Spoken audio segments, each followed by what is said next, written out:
going to have to fight and are likely to have to fight NATO because of what they're hearing. What you then see is what I would call militarily a withdrawal in contact. So essentially what the Russians were doing were recognizing that actually the Kiev attack and the actions in the Donbass were, although diplomatic, they would now need to withdraw to a line. And what they did was they withdrew back to what's known as the Sorovekan line, which was a defensive line instructed by the general who was the expert in Russia in defensive lines. And that from about September onwards, they then moved into phase 3 after the withdrawal, which is what I call attritional defense. And what that essentially means was meeting their two objectives. Their objectives were denazification and demilitarization, both of which were operational objectives. And the strategic objective, though, Tucker, was clear. It was to preserve Russia's security. And what defensive attrition means is wearing down the men and materiel of the Ukrainian army. And goodness me, we helped them a lot in that because we persuaded them to expend not one army, but 2 armies against that defensive line for not a single penetration. So you get to late 2023, and at that stage, I think what Russia does is they've as the war got going, they started to mobilize and increase the forces they need, the industrial capacity. And so by late 2023, they're ready to move into phase 3. Phase 3 was what I call offensive attrition, not necessarily securing territory, but really going on and starting to continue.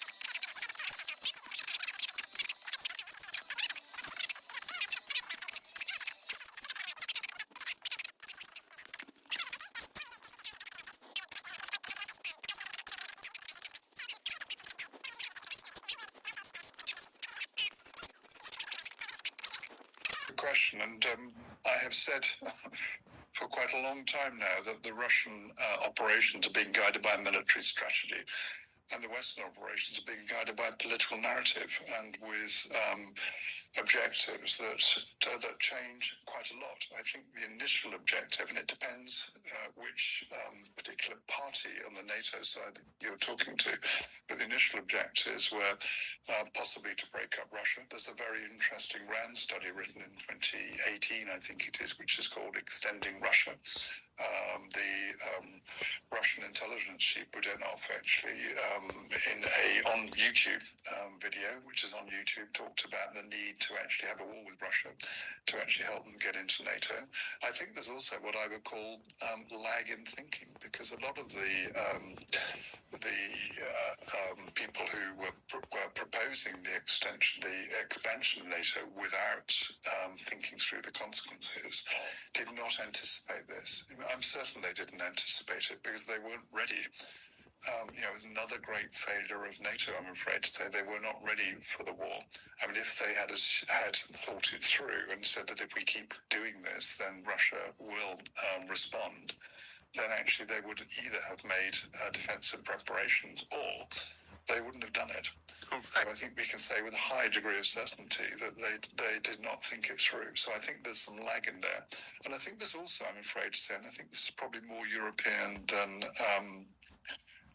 United States, although you will know better than the United States. There's a high degree of Russophobia, which I find it very, very difficult to understand. I think it's in part our press, it's in part the narrative that we